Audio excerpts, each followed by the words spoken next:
So I want to welcome everyone here. It's an extremely large crowd that we have here today, and that's really good to see.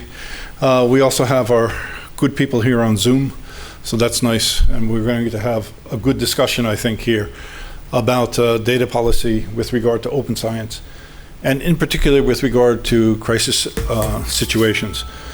I'm going to ask Simon to introduce us. Simon is the executive director at CoData. So he is the one who makes things work, together with Hannah, who's also with us today. You can't see her on Zoom, but she's here as well. You'll see her later, probably. And Simon, I'll ask you to kick off, please. Yeah. Thanks very much, Francis. Welcome to everyone in the room and online. Great to see you. So I'll just give a very short introduction.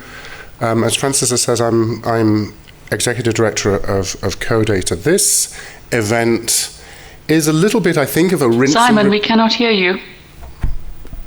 You can't hear me? Could you hear Francis? Probably not. Unmute on that computer. You. Oh, yeah. So sorry, so.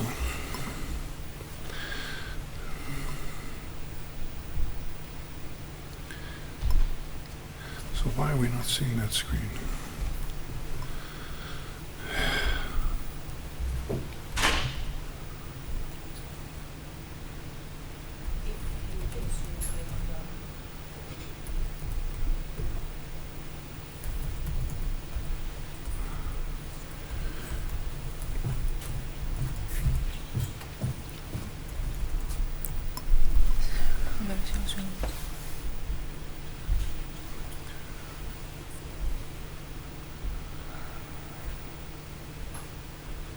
Where's the Zoom PowerPoint session? Can't find it. It's in.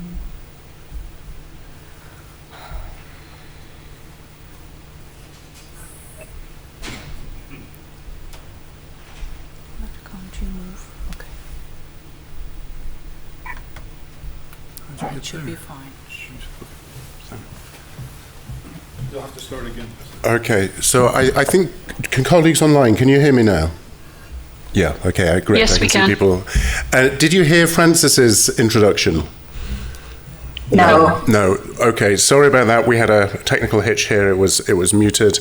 But I think we'll press on with my introduction. We'll take Francis welcoming people as read, and I'll hand over to Francis in a moment. I'm Simon Hudson, Executive Director of CoData. Welcome to everyone in the room and online. This is the second in a series of workshops on the issue of data policy in times of crisis. It's organised by Francis as chair of the International Data Policy Committee on CoData. CoData has done work on data policy in various areas for many years, really since our inception. It's one of the strategic areas of our activity. We've contributed to various international data policy documents, going back in particular to the 2000s, where we contributed to the GEO principles of data sharing and the OECD principles of public access to data produced by publicly funded research.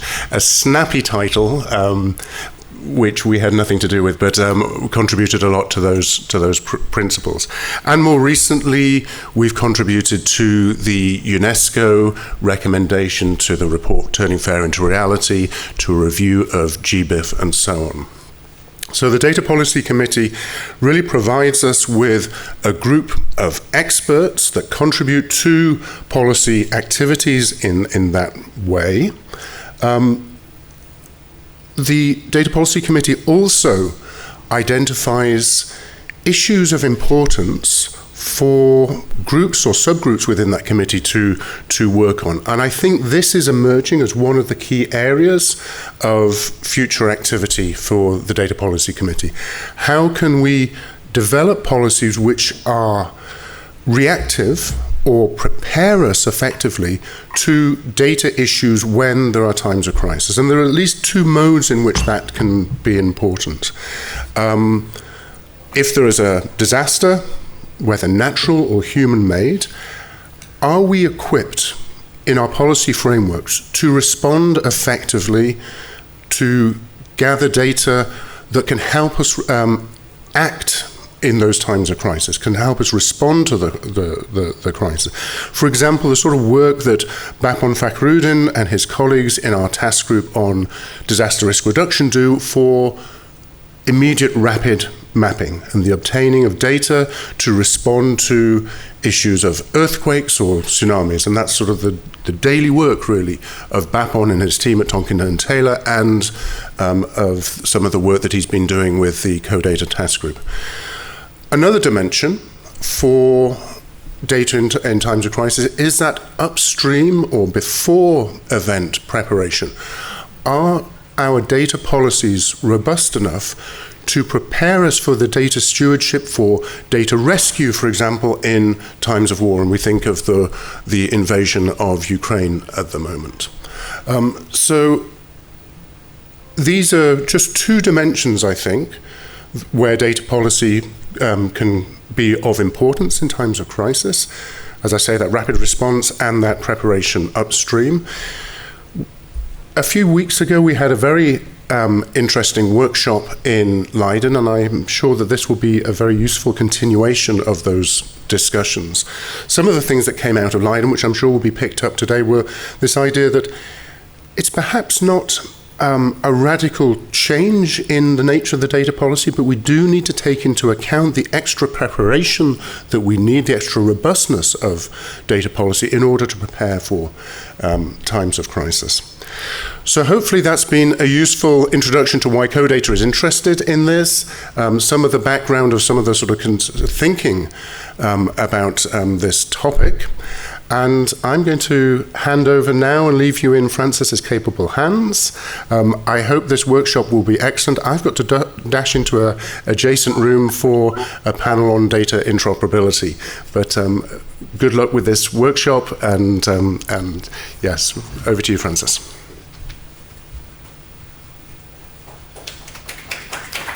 Simon, thanks very much. It's a Recording really in progress.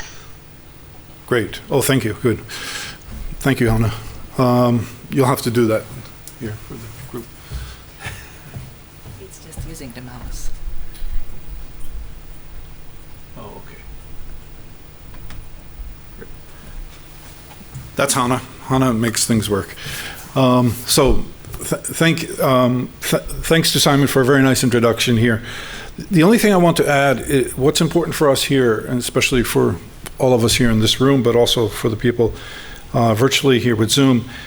I think it's important for us to think about how this is related in terms of open science and why we're here now in Prague. And really, with regard to open science, I think what's important is that we are able to prepare ourselves in times of crisis with data policy with regard to society as well. So that's how I understand open science, basically. It's kind of the relationship between the scientist, what they produce, what they do, and society at large. And, you know, we recently come out of the COVID crisis, if we want to call that, where science really became in the spotlight, and how science, and still today we're looking at the way science responded to COVID and its role that it played in society within COVID.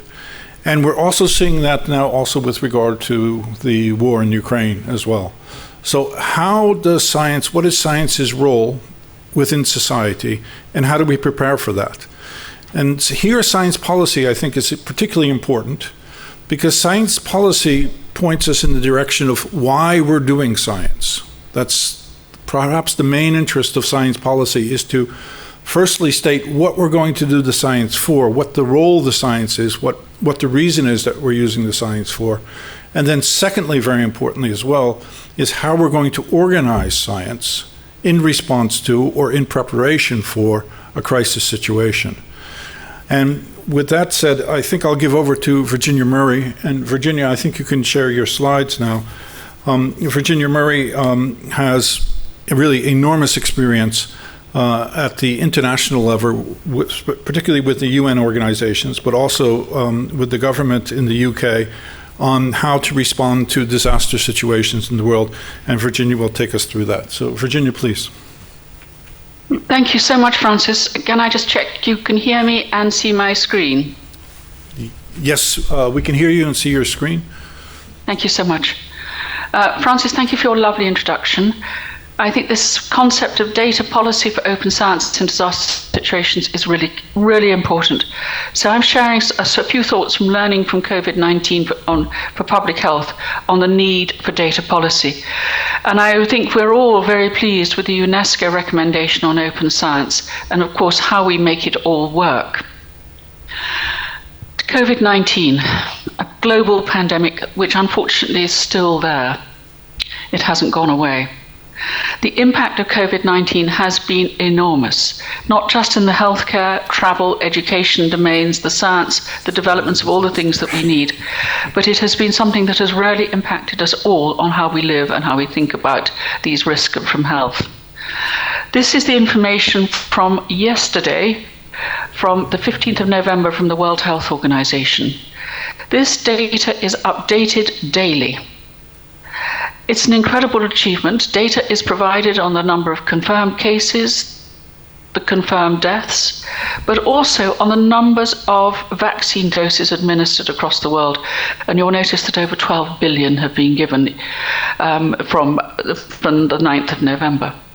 So this data is open, it's available and accessible. But it's mostly driven by an incredible piece of legislation that links directly from the World Health Organization to the Ministries of Health. While disease outbreaks and other acute public health risks are often unpredictable and require a range of responses, the international health regulations, which came into force in 2005, provide an overarching legal framework that defines the country's rights and obligations in handling public health events and emergencies that have the potential to cross borders.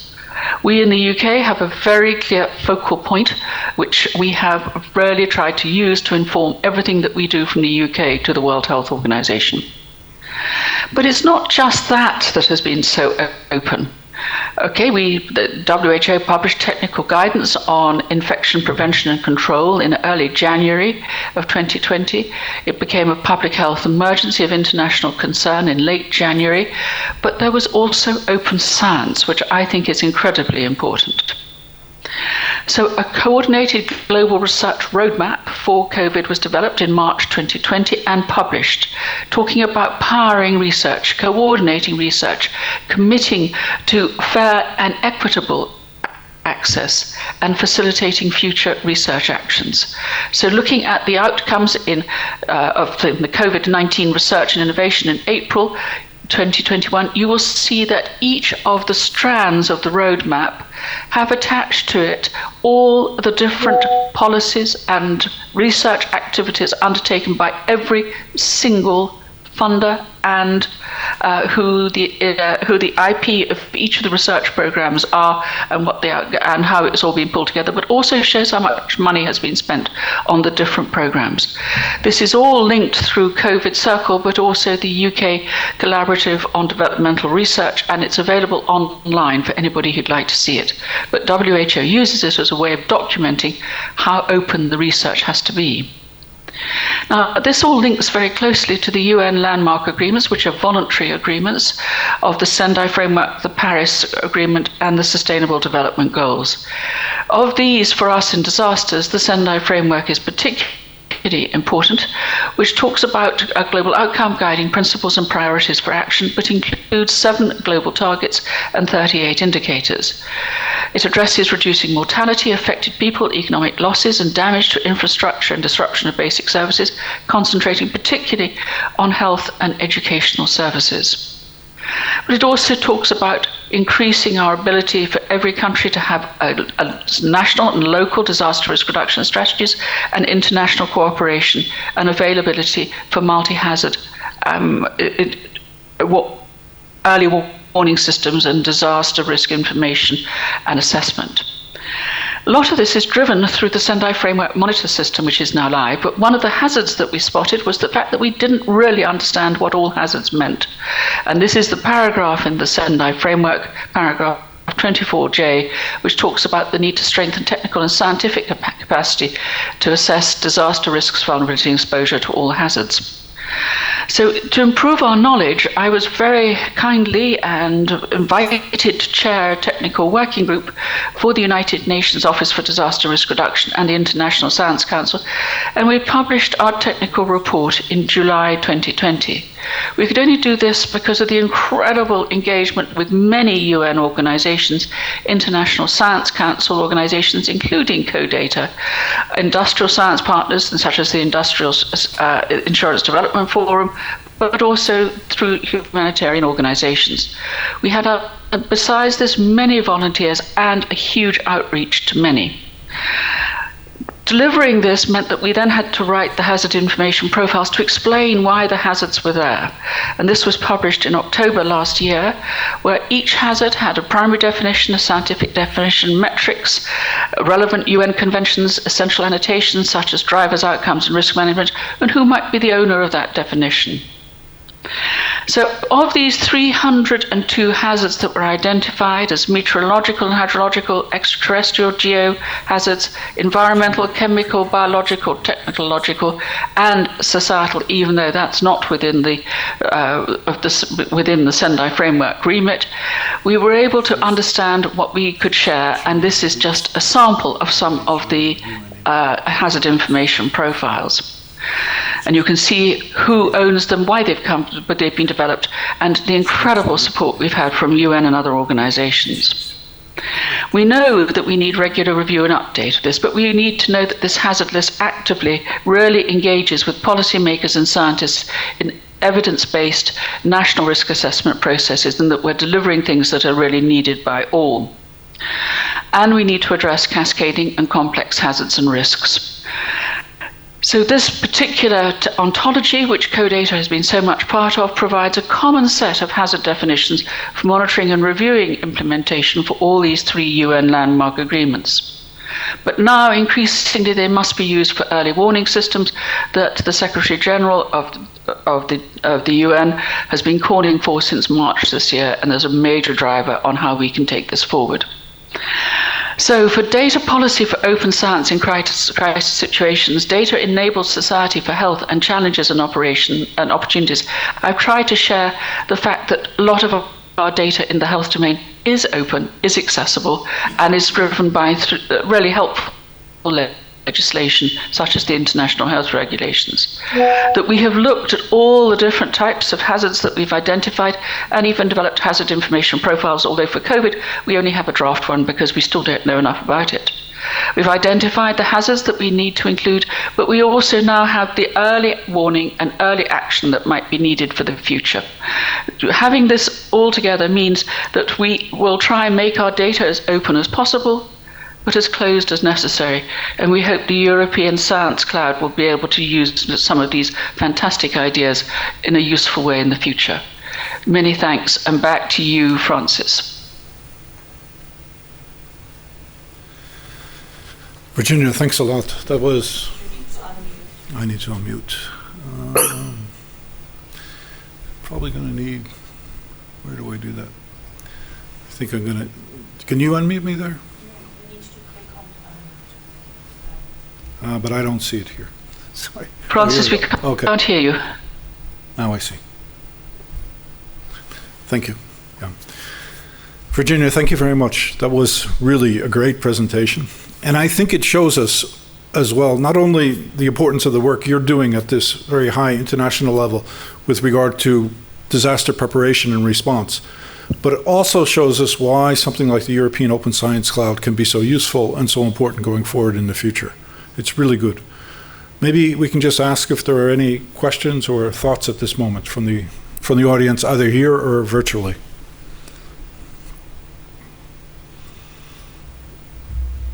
Yes, please. Yeah, and we have a microphone for you as well. We'll try to use the microphones because of just to keep everyone connected. Maybe you just say your name and your organization, if you don't mind. Yeah, sure. My name is Bianca Guarandi, and I'm from the University of Bologna. Okay. I actually just wanted to ask whether it was possible to articulate a bit more on the as open as possible, as closed as necessary in the context that we're looking at. Fantastic. Thank you very much. Great. And that's great to have the oldest university in the world here at the European Open Science Cloud. Yeah, Virginia, that's for you. I'm sorry, I couldn't hear it. Forgive me, Francis. Can you share it? Yeah, the question, I can please? say it again. No, maybe you come up here. Maybe this microphone is better. I think now it probably works. Yep. Okay, I was just wondering if you could articulate a little bit more about the as open as possible and as closed as necessary in the context that we're talking about. Thank you. What I mean is, what are the situations in which closing it, because I can see how having this data open is useful for everybody, but I was wondering if you could tell us a bit more about the situation where this data needs closing and what needs protecting. Yeah. Thank you. Virginia, did you get it? No. Okay. So next time we'll do it here, but I'll do it now. So the question is, as open as possible, as closed as necessary. So we know that mostly we want to have data open, right? As much as possible. What are the situations in which we think some data should be closed, and why might that be the case? I think we discussed this a bit in Leiden too. Yeah. So to me, a very valuable question. Obviously, data protection for individuals is really critical. We've been reviewing what people feel they are prepared to share in a crisis situation with another piece of work. And I think that people are prepared to help in crises, but they need to know why and how their data will be used. And we feel that's really important. So the data that we report under the international health regulations are very much the anonymized data that we have been asked to report, including disaggregated data on age, sex, and other important details where relevant, but the whole purpose is to make sure that people are prepared to share their data. So we feel that the approach of as open as possible and as closed as necessary is a very good balance to walk and very important to share in data policy. I hope that answers the question, Francis, and thank you for such a wise question. Yeah, it was a very good question, yeah. Another example, Virginia, might be, for example, with the war in Ukraine. So if you're doing studies and trying to look at the situation of migrants, how the migration is going, or say how patients are moving or how populations are moving within Ukraine, then geolocation data can be very helpful. But that geolocation data, that same data could be used for military means as well. So these are things that we might consider. So one is, and the other important part is with regard to persons and their protections there. So we're going to move along, I think, to Professor Burçak Basberg from the Department of Statistics at the Middle Eastern Technical University in Ankara, and also working together with Virginia as well at the Institute of Civil Protection and Emergency Management in the UK. Burçak is going to discuss with us why we need open science in crisis situations. So I think it follows well on your questions, and we'll see where it goes from there. Good. So Burçak, please. Hi. Yeah. Hi, Francis. Can you hear me? And when I share my screen, can you please confirm you can see it too? Is it okay? Perfect. Yep. Okay, thank you. Thank you very much for inviting me for such an excellent event. Thank you, Virginia, Francis, Simon, Hannah, and all colleagues who made it possible. Why do we need open science in crisis situations? Is because we need science. We are most of us are scientists, they are decision makers. We need to establish a link between scientific community and decision-making communities so that there's a baseline when they make decisions at critical times. At the right time, at the right place, with right decisions, it needs scientific background. So UNESCO, as Virginia also shared briefly, UNESCO has a recommendation on open science, which is available online if you want to Google it. And it tells open science is transferring science into practice to find solutions for challenges. And crisis situations are always challenging times. If there's an earthquake, as Simon mentioned, if there's a flood, if there's a tsunami, if there's a humanitarian event like the current war, if there is some technological hazard, these are challenging situations for the society, for the community. So So in that occasion, we need transparency. Okay, that is part of open science by UNESCO recommendations. We need inclusiveness in decision-making process. We need some innovative ideas. So to make before, during, and after time of crisis situations, to prepare, to respond, and to recover afterwards. So good preparedness for mitigation, quick response, effective response, and strong and robust, build back better, resilient recovery. We need innovative ideas. And as part of it, in open science, we need to respect the diversity of cultures, because every single person is a different character, it has different characteristics. So think about individuals, from individuals to global level, there's a diversity of cultures we need to respect. We need strong stakeholder management. So we need to take into account the international cooperation and multi-stakeholder cooperation when we need open science during crisis period.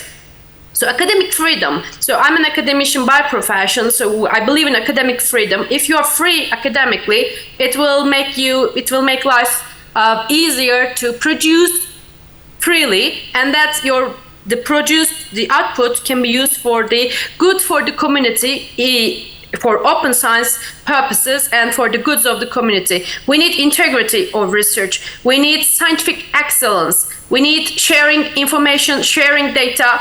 Again, and if you share the knowledge, it expands. We can't keep the knowledge to ourselves. We need to share it to develop it, so it will be developed and developed and developed in the future.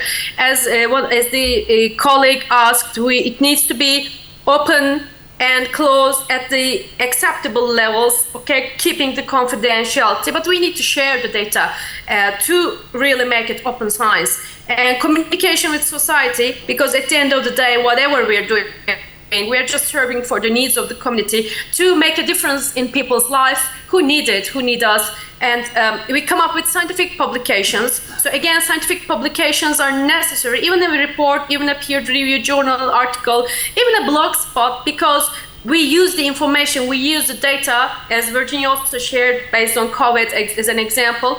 We need it before, we need it during, we need it after. So the data, for example, of COVID today will be a baseline, scientific baseline, open science for the future pandemics to come.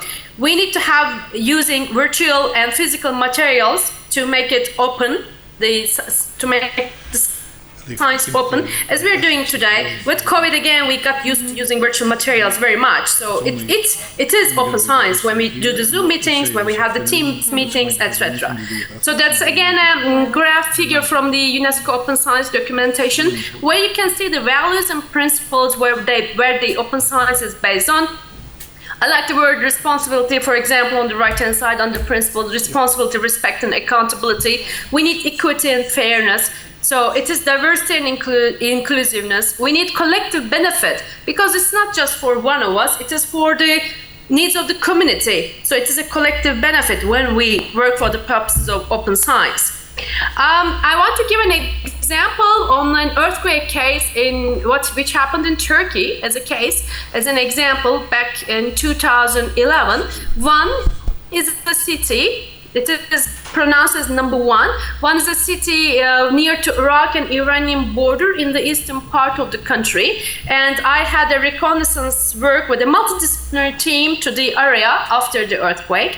And we needed open science because before we went there, we had a look at the chronological data on the earthquakes in the area, so which was publicly available. So that gives us some understanding of the recurrence patterns of the earthquakes, for example. It was a challenge, okay? So by the definition of open science, it needs to respond to the challenges during crisis times. That's why we need open science during crisis time. We needed data to divert the search and rescue teams, SAR teams, to the rubbles, wherever they had to dig and look for any survivors under the rubble. We need multicultural diversity understanding, because that is a very cosmopolitan area with different ethnic groups, with different political groups, with different religious groups. So it was a very sensitive geopolitical location. So we need to open data, open science, to be able to respect the multicultural diversity in the area. We need to consider equity and fairness, which are components of open science again. because villages, the communities living in villages require different types of aid, for example, and the communities living in downtown, as Virginia said, accessible. Okay, open science needs to bring you the accessibility, so they had more access to the resources, whereas in the villages people didn't. So scientific data, data sharing, okay, open data sharing made it available to help everyone equally and with fairness. So debris removal, for example, was a big issue. So until 2011, nobody thought about how to, because it is by itself a lecture, a module, how to remove the debris after an earthquake. Imagine a big scale earthquake. There will be tons and tons and tons of reinforced concrete everywhere. So that was some data we needed. We needed technology innovation to detect the locations, to detect the amount of the aid distributed, to whom, where, the quantities, the type, the number of the tents delivered. So there was a massive amount of data which needed to be handled and which needed to be shared and made it accessible by the different institutions who needed the data. There were scientific publications at the initial phase. As I said, there were some documentation for the chronological events in the area, so that was before. And at the initial phase of the earthquake, many earthquake engineer colleagues of mine in different locations in Turkey, they produced very quick reports to help the people who were there in the field. So it took them back to publish it in maximum 3 days to 1 week period. So that was open science, example of open science in crisis situations, why we need it, because people use that reports, the initial reports, for later stages. Emergency sheltering, so the Turkish Red Crescent teams had to set up emergency sheltering, temporary tent areas, so they could do it only by using some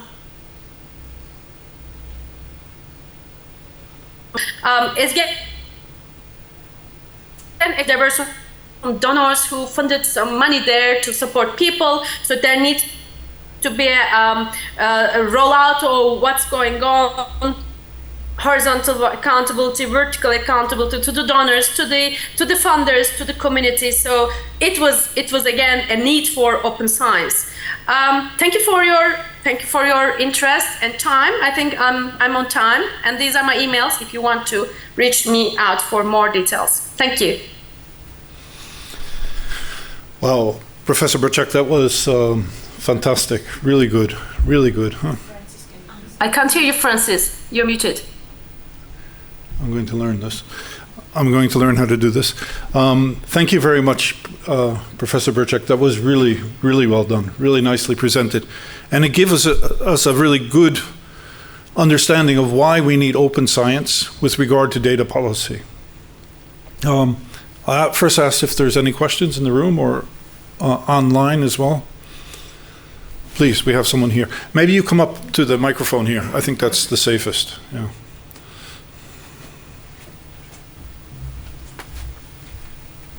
Hello, I am Mario from University of Bologna too, as my colleague.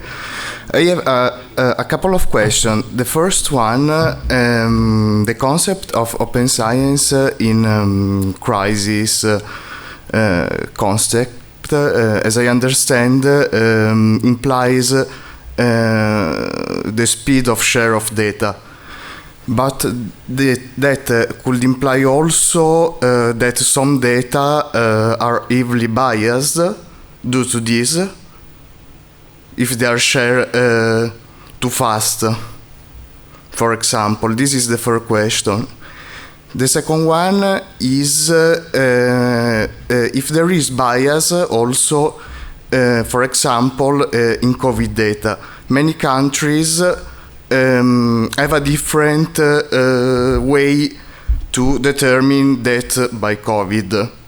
Have you some example about that? Thank you.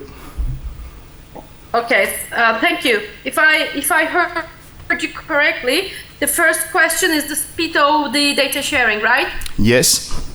How quick? Okay. There is also I'm a statistician by profession, by first degree, as well as my disaster risk management hat. There is some secondary data which is available to have a look.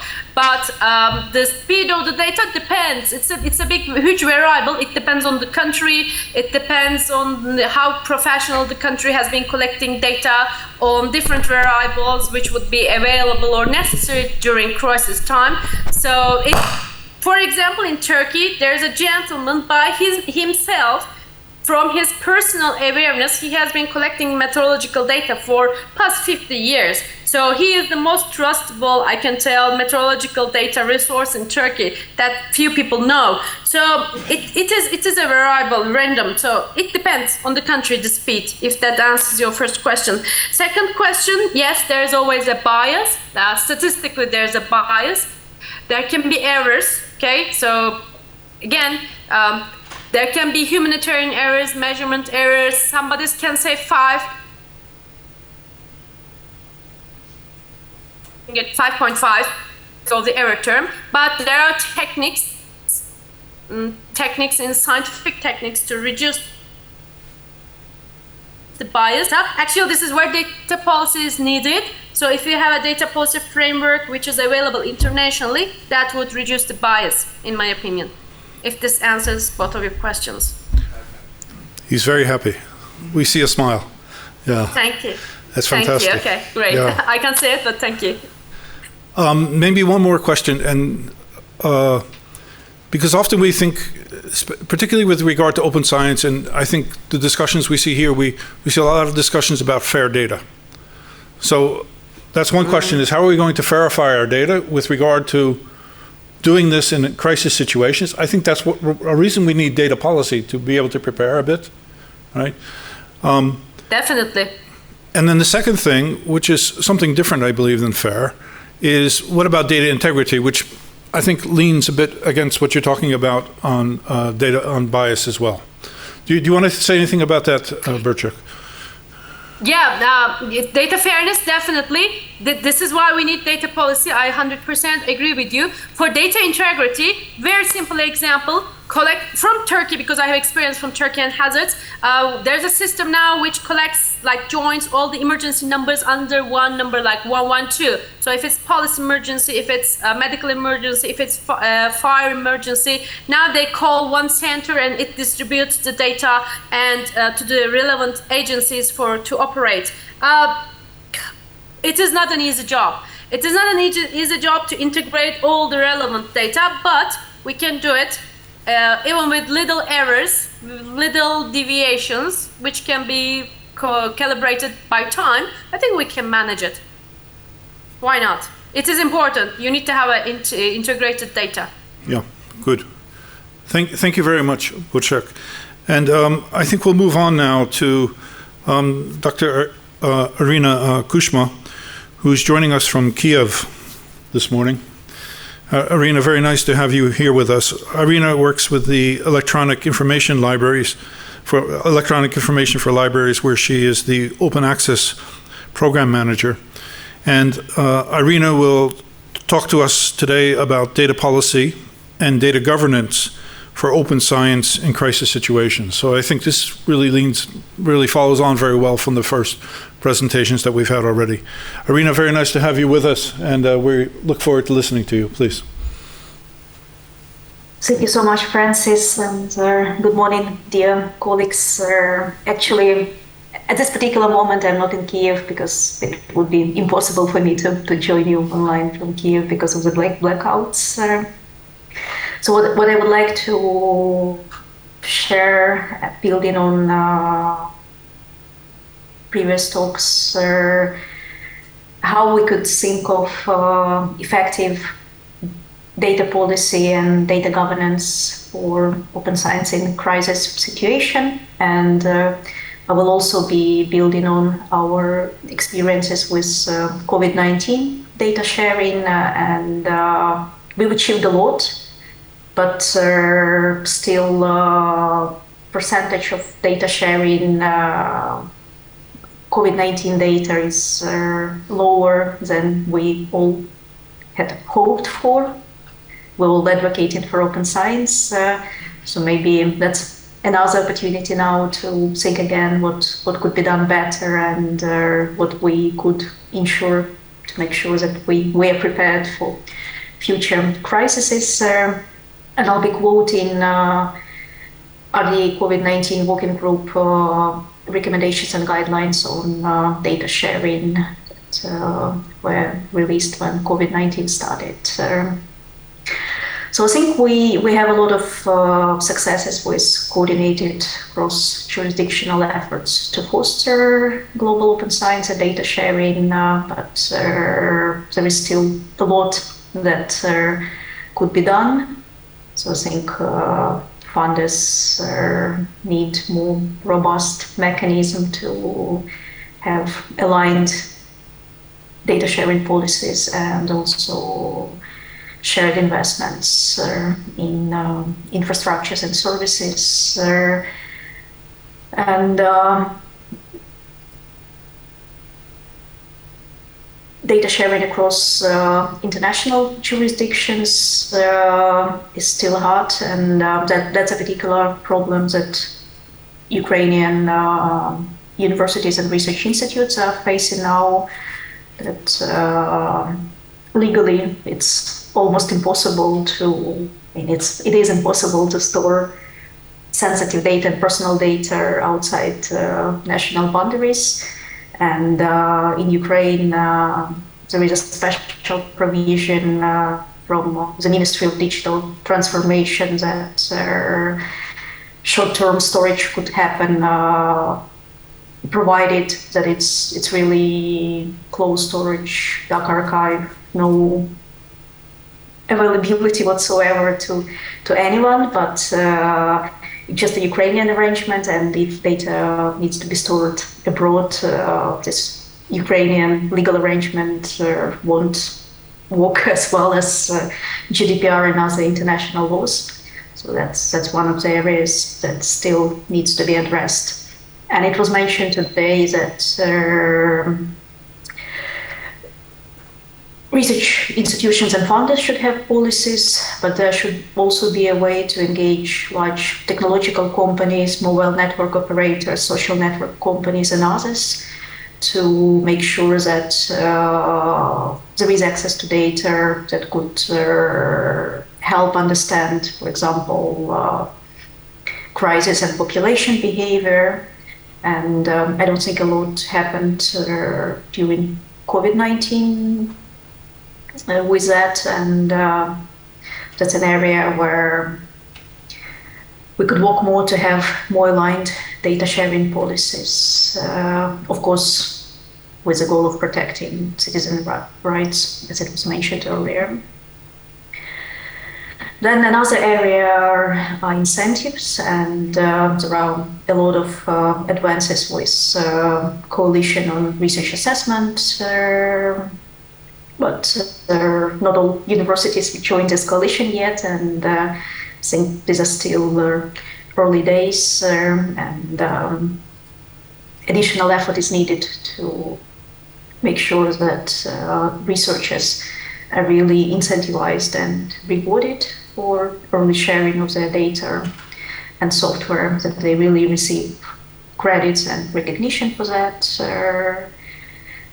And that's linked to research assessment reform that should really happen as soon as possible, which would recognize that availability of data and software is as important as publishing journal articles.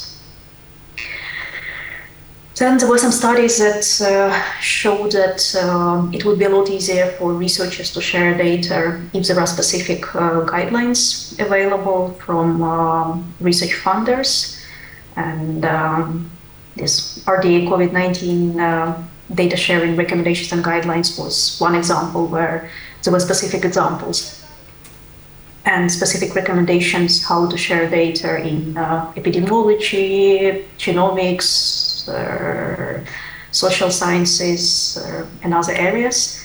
And it would be great if there will be this kind of specific examples to researchers in other areas, I don't know, disaster management or any other areas, you name it.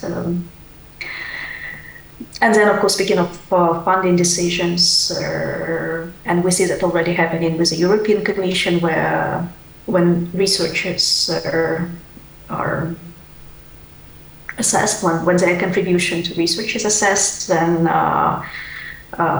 reviewers are looking at all types of research outputs, and widely shared data sets is one of indicators that researchers are evaluated on when they are submitting their project proposals. And I think that's something that could be also replicated by other funders, where researchers have to demonstrate their best practice in open data and data reproducibility when they are submitting project applications.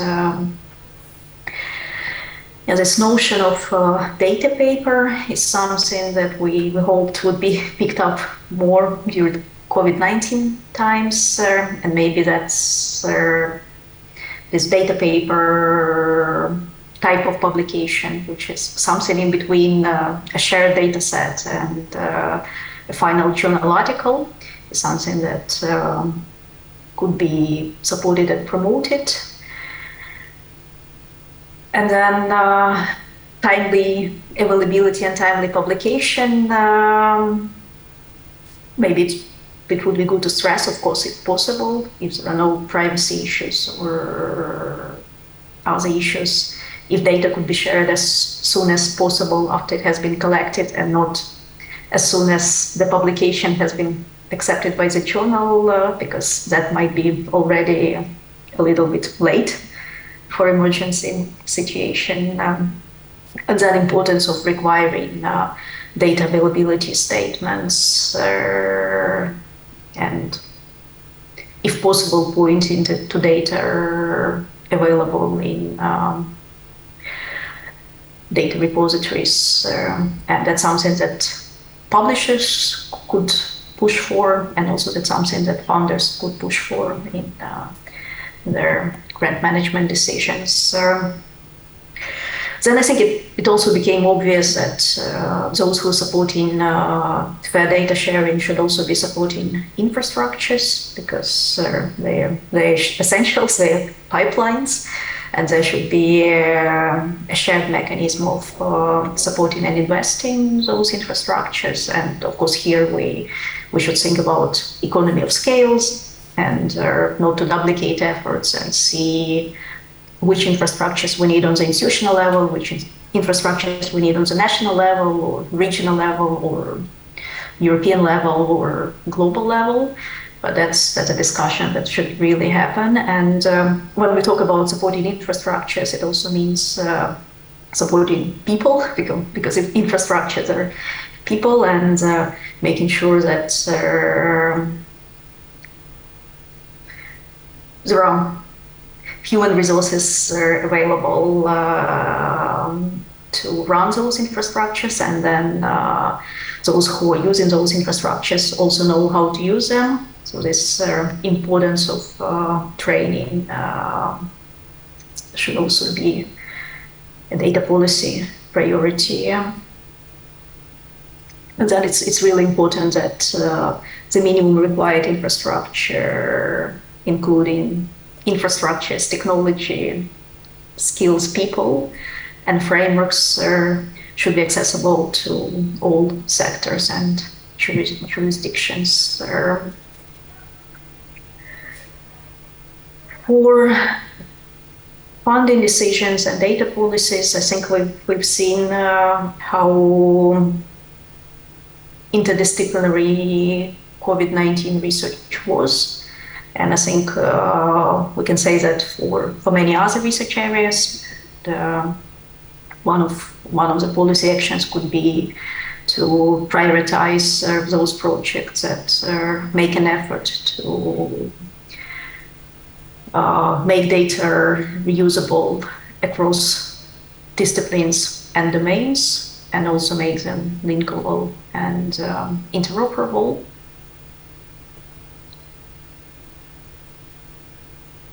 And then what we already started discussing today, this balance between fair and timely, because on the one hand, you want to have data available as quick as possible, but then you also want to have this data reusable. And one of the suggestions is to pair researchers with data stewards and let researchers focus on what they do the best, collect data, analyze data, and let data stewards help researchers with making data fair. And in the recommendation, we wrote that researchers shouldn't be afraid to share data when they have this data as it is, and maybe post-processing could happen later. So if researchers just signal that they need help with describing data, adding metadata, creating proper documentation, maybe data stewards could step in, and that could be like a second phase where additional information and an effort is made to really ensure that this data is fair. And of course, again, when we say data availability, if it could be open data, wonderful, but if not, then there should be some access provisions where data could be requested, and some kind of controlled access if open data is not available, and of course following all anonymization, pseudo-anonymization, the identification, data use agreements, etc. protocols.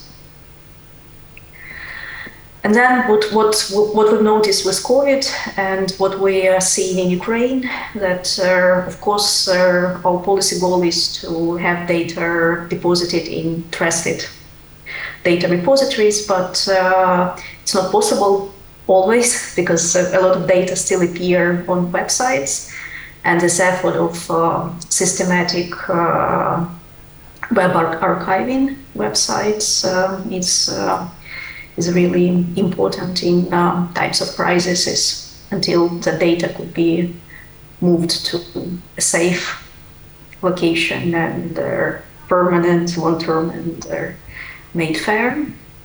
And then one of Ukrainian examples, I'm part of 5 AM coalition in Ukraine, which documents war crimes. And for us, it was really important to ensure that everyone documenting follows this Berkeley protocol on digital open source investigation, because part of my job is documenting evidences of destroyed buildings, infrastructure, cultural heritage, etc. And having proper protocols in place, how to collect, document, and make data available for further investigations is an intersection where we can use our data management and open science practices and use them in hopefully, well, for sure in Ukrainian courts already, but also hopefully in international courts. And my last slide is about importance of open science in times of crisis and war. The Cabinet of Ministers of Ukraine adopted a national open science action plan in October this year, and there is a section on fair research data management where it will be included in national science and open science policies, where DMPs will be promoted, mandated, together with support and training for researchers. Fair data repositories will be set up, and there will be a national monitoring system to assess the implementation, and then, of course, all that will be part of European Open Science Cloud developments and European data spaces. So thanks a lot, and we'll be happy to answer your questions or hear your thoughts.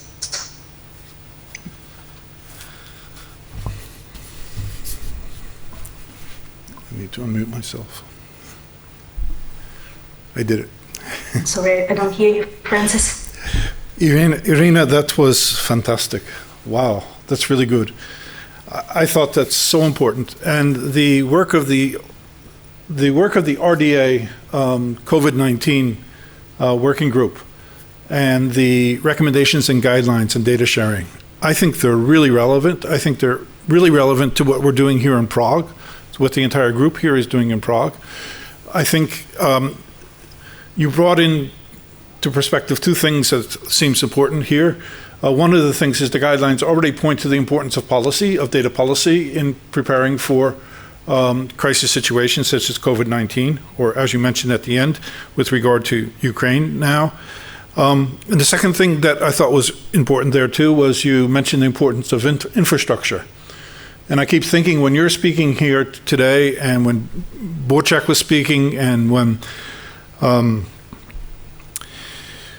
Virginia was speaking in the beginning, I keep thinking, I wish they were here, because out here in this meeting in Prague, in the conference here in Prague, we're seeing an enormous amount of infrastructure that we can use in order to, say, implement the plan that the COVID-19 working group at RDA, the recommendations and guidelines that you brought, or the kinds of policies and so forth that Virginia and Boček were speaking about. Out here in the hall, if you go around to the different desks and so forth, you see all the different infrastructure possibilities for EOSC that we could move into this.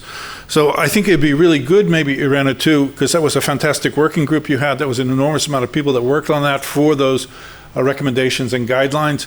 Maybe they can be looked at again through RDA and see how we can bring them into this discussion with EOSC, as well as the guidelines that you have from the minister now in Ukraine from the 8th of October on, and importantly, refer to fair data and data management plans.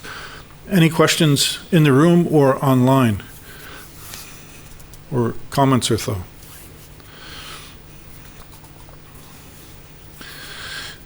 Irena, just maybe one thing I was thinking about with regard to when you talk about how we have to think about policy and implement policy there. It seems to me, and then you also mentioned the relationship with the data stewards and data stewardship and what the role of data stewardship is. And I think data stewardship is also a large question that we have, or an area that we're really focused on here in Prague as well. And what is the role of the data steward? And I think often we think of the role of the data steward or data stewardship is focused on the FAIR principles, implementing those four principles, supporting the researchers, as you said there. The other thing we think about is with regard to data management plans, but also going back to what Boček also mentioned and what the discussion in the room was, I think also we have to think with regard to data stewardship, also the importance of data integrity, which FAIR doesn't solve. FAIR doesn't really address data integrity. And that's something that we really need to give attention to. That should be something that we have in our data management plans, how we're going to ensure data integrity. And the other thing is data ethics, which we'll go to next. But Irena, just before we let you go, do you have any thoughts on this? Mm-hmm. Yeah, for me, data stewards are part of support structures, and of course, ideally, all students and researchers should have at least basic or intermediate knowledge on fair data management. But for advanced part of research data management, I think it would be good to have data stewards in place with disciplinary knowledge to whom researchers could reach out to and ask for support or specific advice on specific data set sharing in a specific repository. And I think we're seeing good examples where librarians take up on that role, or researchers, research support staff with additional training could play that role. And ideally, we'd like to have as many data stewards as possible. It won't be possible. Probably universities will have maybe 1,000 data stewards to support, but I think even 1,000 data stewards is a good start. And that's where I think institutional efforts should go to now. And I think funders should be supporting those initiatives, because data stewards are important, and they are really building blocks and vehicles of enabling real fairness of data. Thanks a lot. Thank you, Irina. Hannah, I think we'll have to get Professor Alif's slides here to start with. We're going to move to ethics here, and I think we have the real person in the world for ethics as well to help us do that. That's Professor. Sorry, Alif. I do know her. Professor Alif Ekmekci. She is the head of the History of Medicine and Ethics Department. She's the Deputy Dean of the School of Medicine and the head of the IRB at Tobe University of Economics and Technology in Ankara. She published a book not so long ago on AI ethics, and she's going to talk about here ethics and human rights underpinning data policy for open science in crisis situations. And Hannah is actually going to make that work, I believe. We'll see, yeah.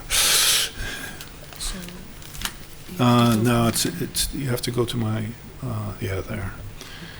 And go to this one here. And then we have to go to prep. Yeah. And for top one, which is already open somewhere, but that might be the shortest way.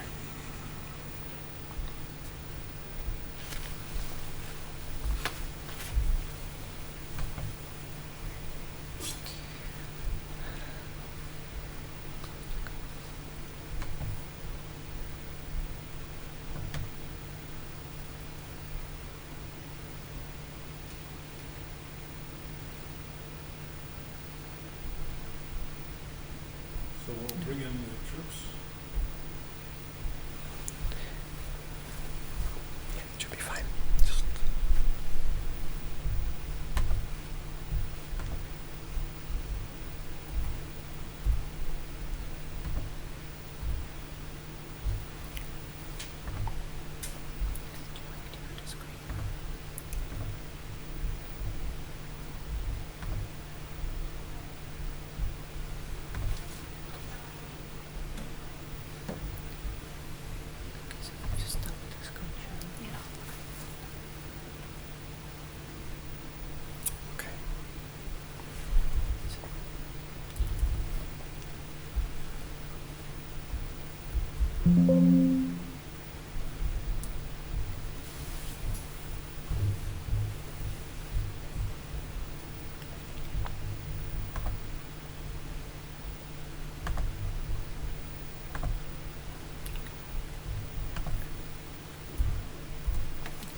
Thank you, Francis. So, and thank you also, Anna. Francis said I'm the right person to talk about the ethics of open science in crisis. I'm not sure if I'm the right person, but I'm just trying to give you some perspectives about what we had during COVID-19 pandemics as a public health emergency. I'm a medical doctor in origin, so when we talk about public health emergencies, my focus goes to, pandemics and epidemics and things like that, instead of other kinds of public health emergencies emergencies. So my talk will be based on the ethics of open science and data policy in times of crisis. And when we talk about ethics of something, we can be on the descriptive side, which shows us what's really happening when we are facing that problem.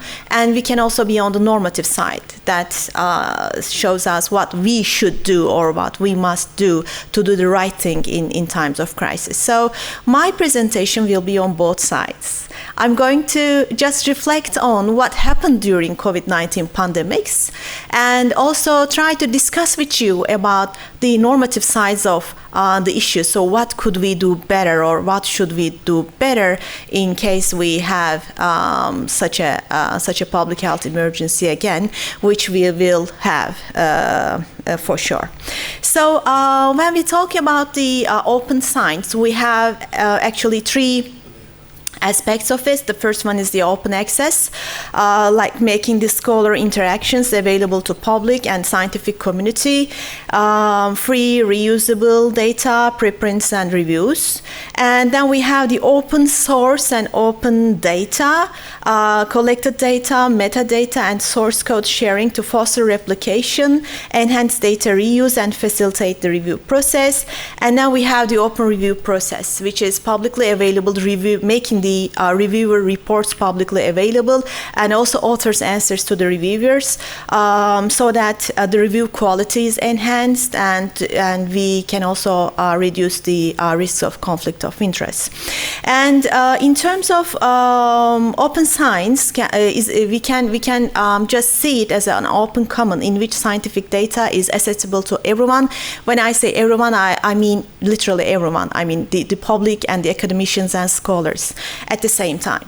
And it is open science and open common is grounded on a cluster of rights of people and institutions whose main interest is public good. So we all value and think that public good is the ultimate goal of open science and open sharing during public health emergencies.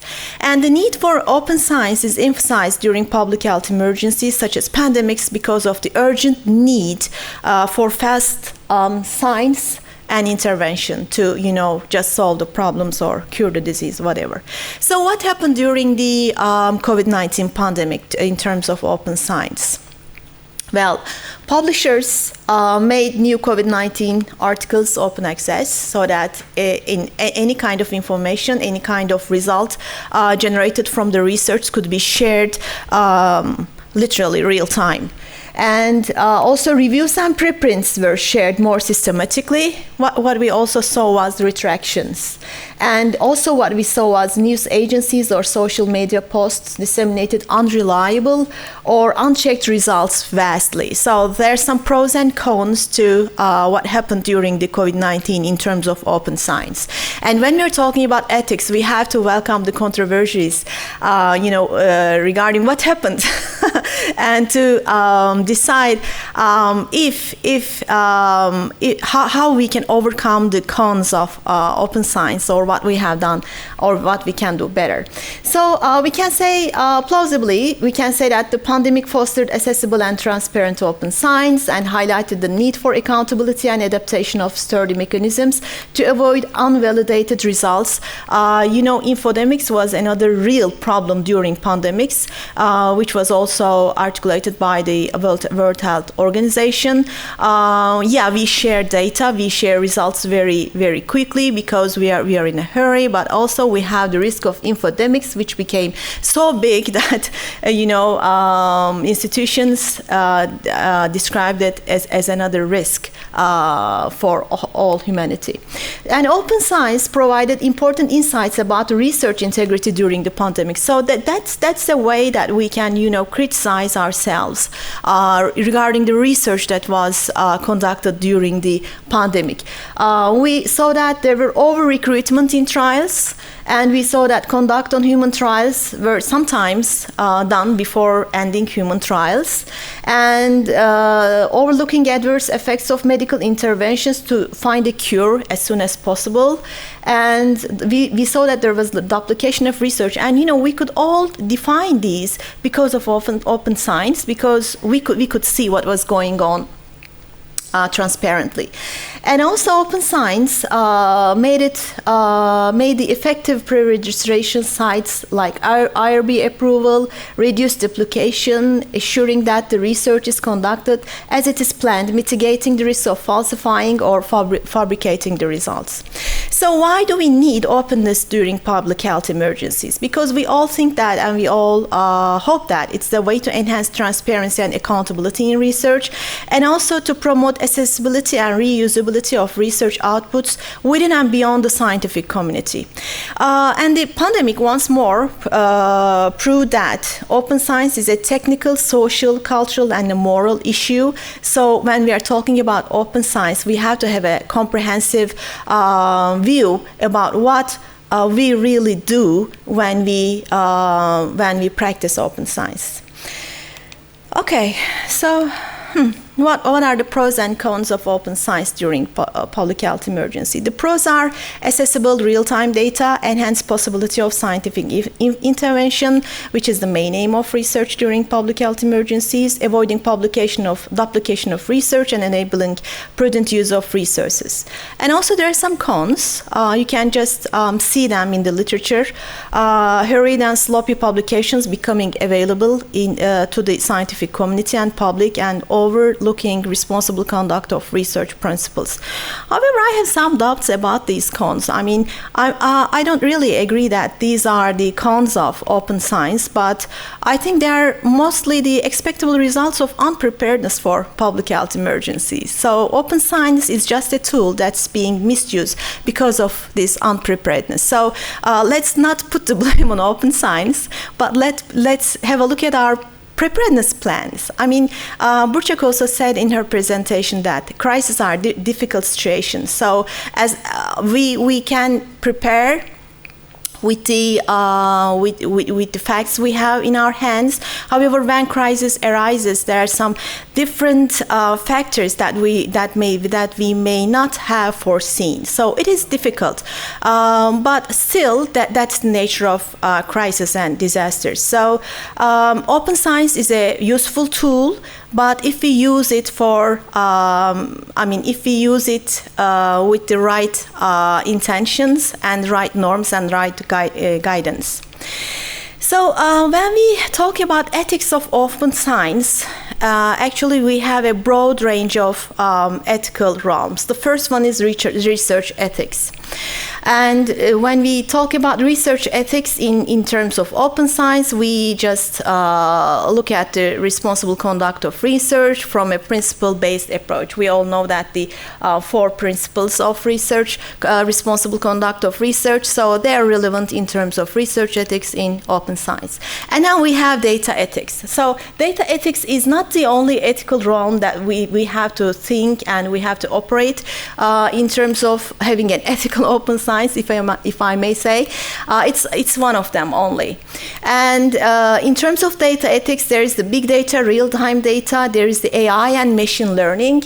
And in some discussions, I heard my colleagues saying that, well, for big data, real-time data, or AI, we have GDPR, so isn't it enough to, just put the norms in terms of data management or data sharing? But it's not, because when AI and machine learning are involved, and when there is big data streaming real time, it exceeds the context and content of GDPR. So we need a bigger perspective to do the ethical right thing. And also we have the fair data sharing, risk mitigation, consent, and privacy. And also we have institutional ethics. In terms of open science, we have the IRBs and ethical committees and RIOs to function properly. And we need transparency, and also we have to check a conflict of interest. So this is an important part of open science during public health emergencies. And then there's the science and society ethics, which I think we mostly ignore as we work in our own cubicles while we are doing research or while we are thinking about what we are doing. We have some, our actions or our shared data have some consequences on society and cultural level as well. So the open science, I'll just discuss it in my future slides, but let me say it now. Open science has some use in surveillance. So when we are using it as a tool for surveillance, we should see that it is fair and justified. And also promoting the common good and public good. And we know that open science and interventions made possible by open science results in some kind of social moral change. And core concepts like privacy and confidentiality are subject to social moral change. When there is crisis, when there is a public health emergency, we see that this social moral change happens really very rapidly, and we start to interpret privacy and confidentiality differently than we normally do in our normal lives, because there's a crisis and there is the need for promoting common good or public good. So we just see the moral aspect of these concepts differently. And we should be aware of that, of course. And the balance or tension between individual rights and the common good. Oops. So if we filter all these...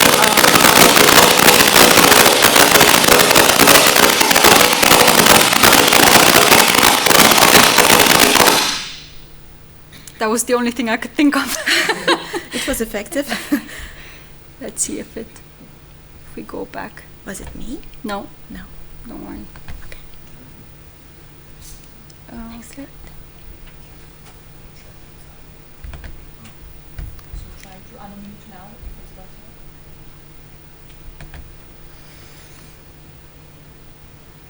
better. Okay, and now Okay, she's talking, so... Oh, we've lost. Alif? Yeah. I think because of time too, maybe you can summarize. We're still on. Sure. We're still in Zoom. Sure. So if you can summarize without the slides, I apologize. Yeah, sure. So, yeah, can I move here? No, also? I think you can stay there. Keep it the way it is. Mm-hmm. Okay, you're there.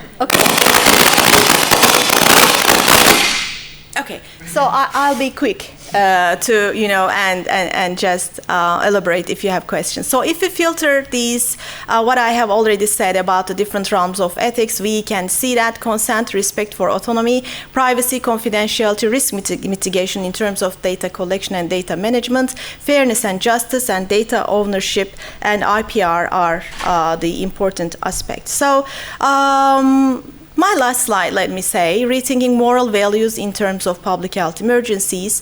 We should be defining public good as the main and only moral value.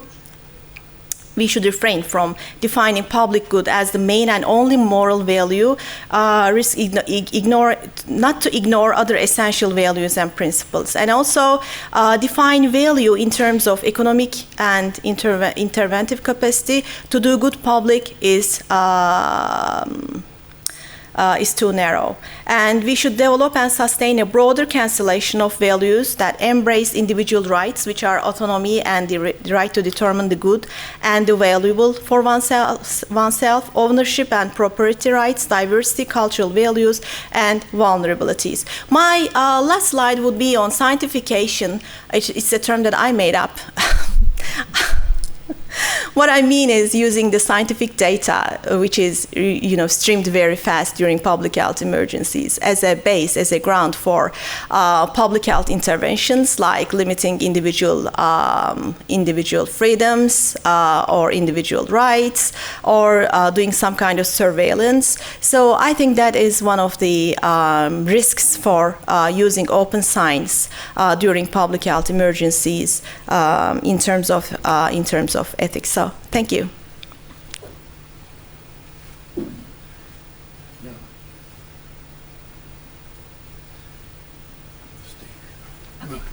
Alif, that was great. Really nice. Thank you very much. Now,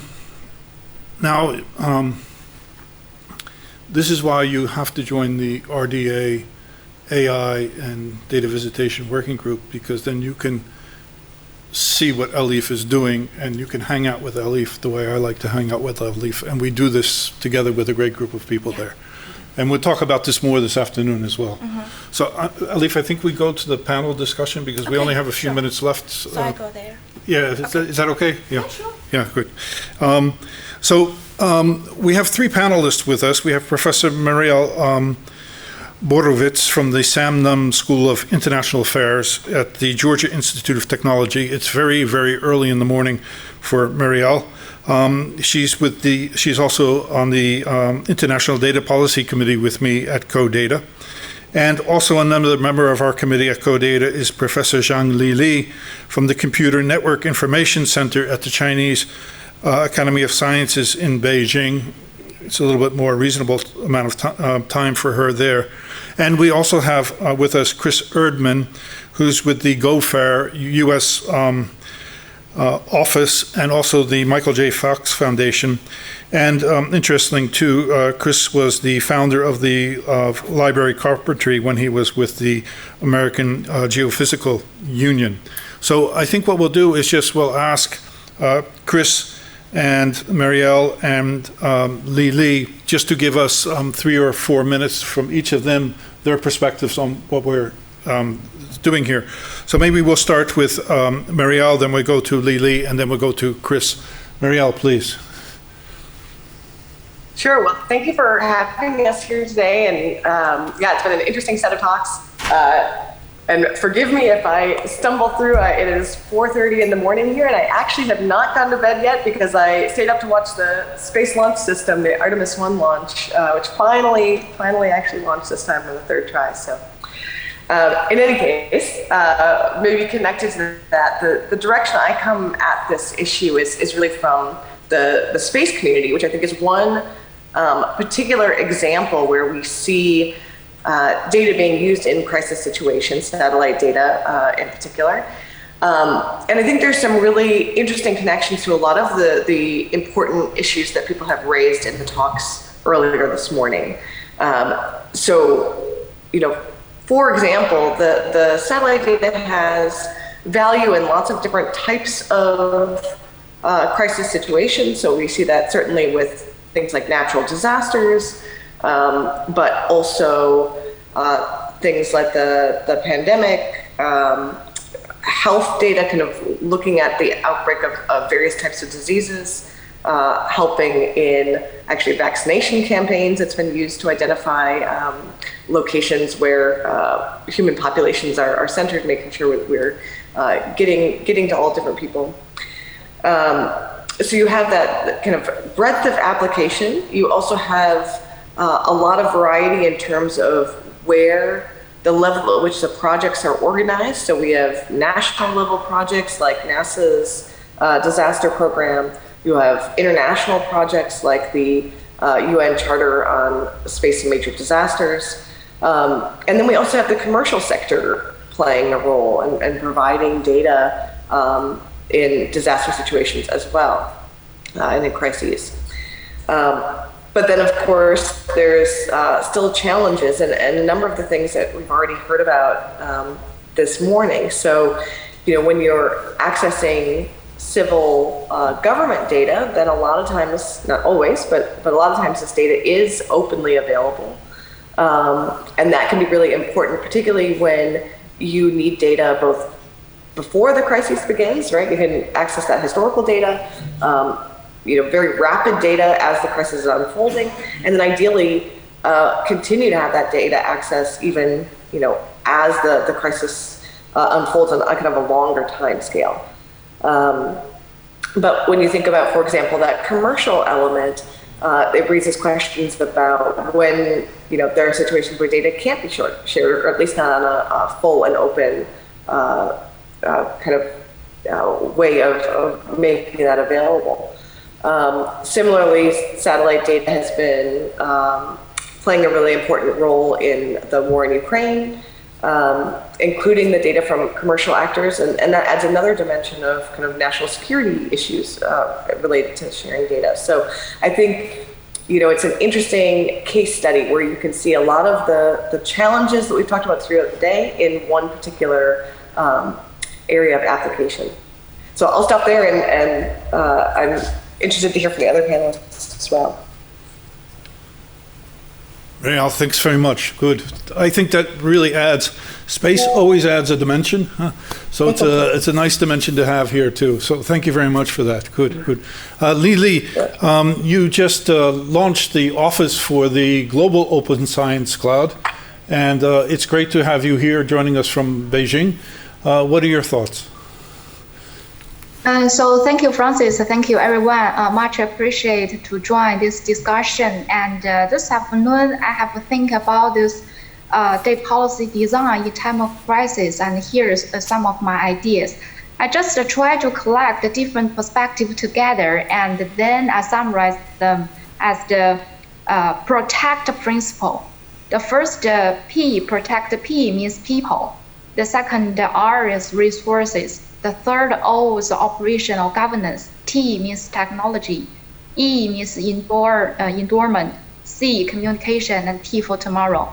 So if we summarize all different issues together, we see that in times of crisis for data policy design or redesign, the first thing we should pay attention is about the people. And for people, namely the stakeholders, we should focus on internal and external stakeholders like the government, the scientific department, the volunteers, the citizens, the commercial departments, and many others who will get engaged. And for external partners, we should pay attention to our neighborhoods, the collaborators we have, and many others. So before we are trying to have any data policy design, the first thing is try to know where we come from and where we go. So we should be mostly exclusive to hold the stakeholders we have for this kind of data policies. And second is for the resources. As we know, in time of crisis, data is really much appreciated thing. As Mario just provided a very excellent case in remote sensing. Yes, data is very valuable in this situation. Not only the data themselves, but also data-related resources like the models, the algorithms, the platforms, and the data infrastructures or facilities that will support them. The third part is about the operation. We have the policy in paper, but we also have to implement that. So for data policies, one of the next important thing is about the operation. First, you have the interoperable protocols.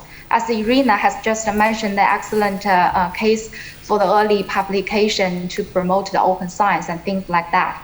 And also, we should focus on the life cycle governance. It's not just to deal a certain crisis of a certain area. We should just set them into a big, broad domain of focus and add them into a same picture, both for today and tomorrow.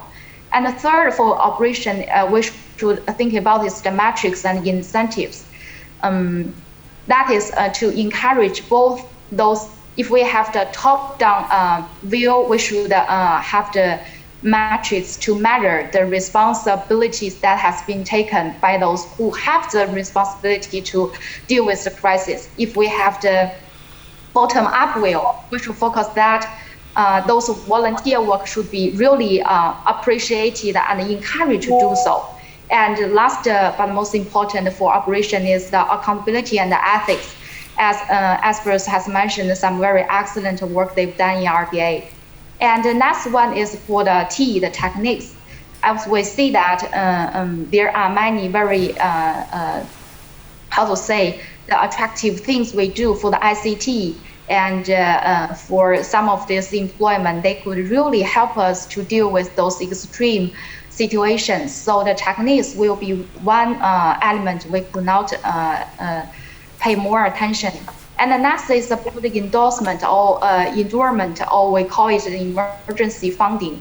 The funding will support the design and redesign of policy, but it should also offset those volunteer work we have done in this situation, such as for some volunteer work, they just shared things within their patent or some other intellectual property constraints, but for broader benefits. So these actions should be encouraged, but they also should have some other offset actions to support these things and to keep a balance between the general management and within this very particular situation because of the broader benefits to the general public. And the next one, the protect, the last but the two character is the C, communication. Because for any time of crisis, it is almost close to everyone within this kind of situation. So communication is very important with the general public, both for the data, the information, and also the knowledge. So we should save any unnecessary panic situation. And next, the communication is maybe with the scientists, with all as much as we can, like for the raw data sharing with those to have more knowledge discovery. And the last character for the protective principle might be for tomorrow. For micro level, we see that, for example, the natural disasters, there will be a lot of secondary disasters, right? So for any policy that could guide in this kind of situations, the crisis management, we should focus not only what we do today, but also things tomorrow. So that we will reduce the chaos in any certain future. And from the macro level, for example, the UN Agenda 2030 or things like that. So any policy design should be future-led, flexible, and always evolving to fit the very situation. And on a whole, I think if we have the protective principle for the people, it should always be inclusive. For resources, it should be demand-oriented and converged neatly, such as to follow the FAIR principle and as well as the others. For the operation, the implementation of such data policies, it should always be swift and smart. And for technology, it should be flexible and robust enough to tackle any challenges included in this, especially for the data issue. For the environment, I think most of the aspects, like the scientists would hope it could be sustained, not only to deal with today's problem, but we will have a lot of things to prepare for the future. And for communication, it should be transparent. And for tomorrow, I think we all know that it's very hard for anybody to live alone. We just live in the same global village, and everything we do should, such as for the data policies, we should feed the short-term goals, but we should also focus on the local neighborhood and also the future. So we see that the global environment is also taken as the global commons. However, the global governance, especially driven by data policies, should also be global. And among all of these actions, we hope the data policy design should really take into consideration of all these kind of elements above. So that's my analysis. Thank you.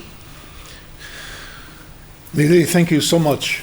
I think you gave a summary not only in a certain sense for what we're discussing here, you really show why we need to do open science, who it's for, and also how we need to do it, how we need to organize ourselves to do it. So thank you very much. By the way, I think everyone can see with Marielle and Lili, I'm really privileged to sit on the International Data Policy Committee of CODATA with these two fantastic people and other good colleagues there as well. So then finally, Chris, I'll ask you for some remarks. I know it's also 4:30 in the morning for you. What are your thoughts? Yeah, and apologize. I had to find the quietest place in my house so I couldn't wake up my daughter. So I'm in my car, actually. That's why I can't turn on my camera. But you can see me with my dog when it was a puppy, so you can at least see that picture. But yeah, so I'm currently at the Michael J. Fox Foundation.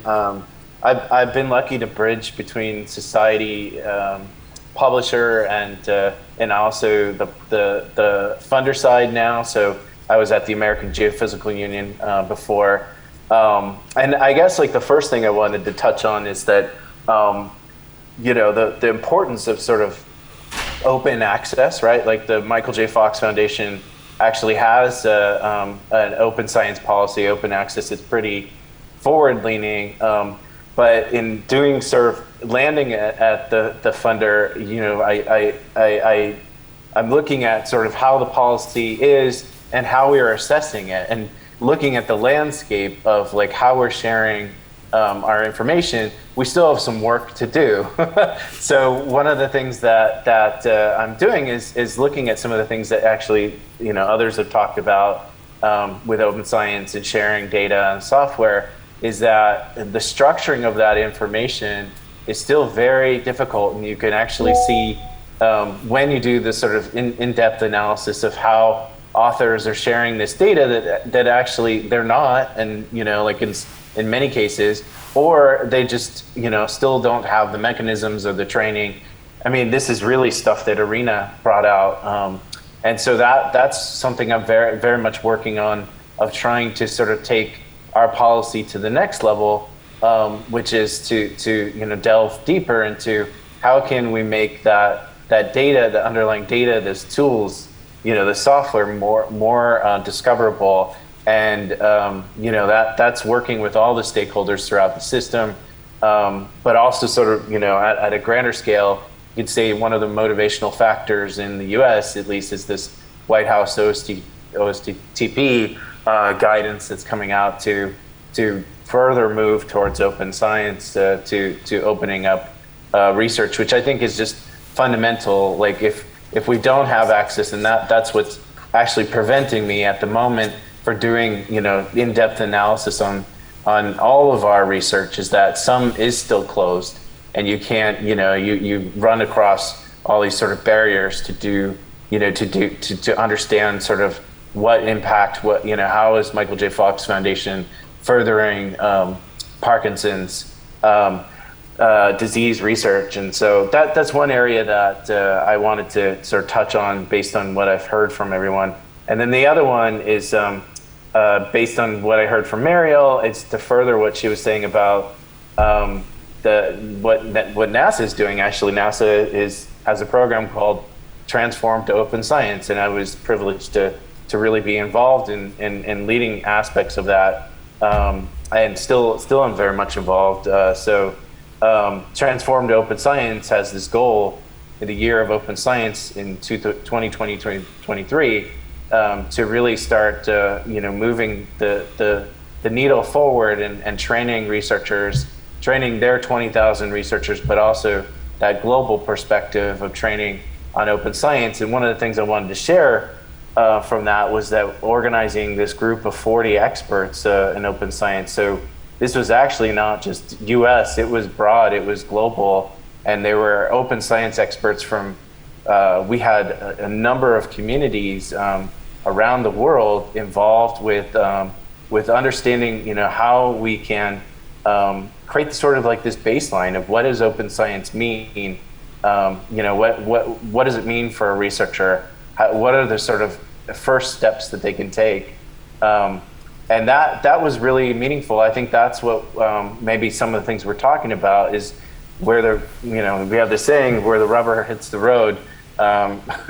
You can talk about policy, but then it's how researchers are working, how what do they have available to them. And this is where we actually had all these researchers around the world coming together, thinking about that equity piece, about the resources available, right? Like not all of us have access to these major high performance computing, these clusters and other, advanced computing infrastructures. We talked about equity, and that was one of the things we talked about between these experts in sort of harmonizing, trying to find sort of this baseline curriculum. It's still in development. I shared the link, but it's called Open Sciencey, and it covers these modules from open ethos of open science to data, software, results, and I'm forgetting the other one, tools, workflows. So I think just one of the things I wanted to say about that, just additionally, is that we talked about policy. That was one of the things where we had to sort of harmonize. We had to understand what policy meant at the local context versus the national. And I think that group, and I would highly recommend, as we're thinking about this, that this group of 40 experts, is a place that can be tapped.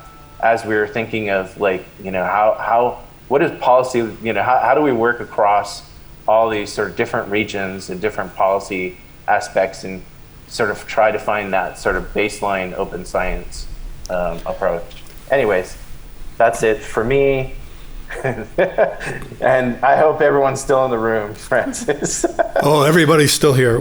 You have a huge crowd in the room as well as online, Chris. So thank you very much. It's really great. And I think you really made a great summary. Manolia is, she's part of our RDA working group on AI and data visitation. She's a fellow with us, and she'll give us just, Manolia, can you give us just maybe 30 seconds or 2 minutes summary of this? And then we will have a lot of work to do after this session to bring everything together, a lot of work. Manolia. Hi.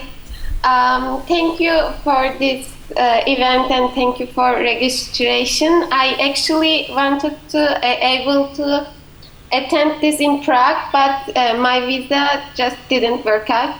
So I'm still happy to attend this event, even though it's online. And yeah, that was great. And I just want to thank everyone who just make presentation and give ideas. And Francis for giving me the chance attending this online. And yeah, that's all. Thank you. I was unprepared. I'm sorry. That's okay, Manolia.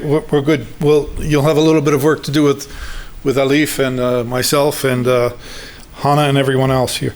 So we'll close here. I want to thank everyone. I really want to especially thank Borchak in Virginia because they are the brains behind this whole project on looking at data policy in crisis situations and with regard to open science.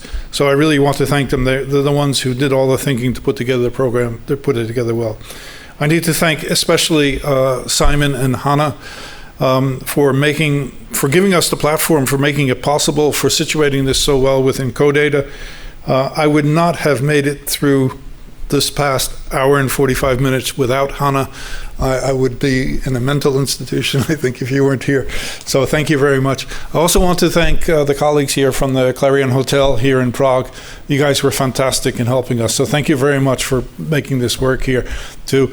And especially I want to thank the RDA team who's behind this and put together the structure, made sure that we got our presentations in time, made sure that things were organized and well arranged, and were in fact enormously patient with us, even right up until this minute now. So thank you to the RDA colleagues as well.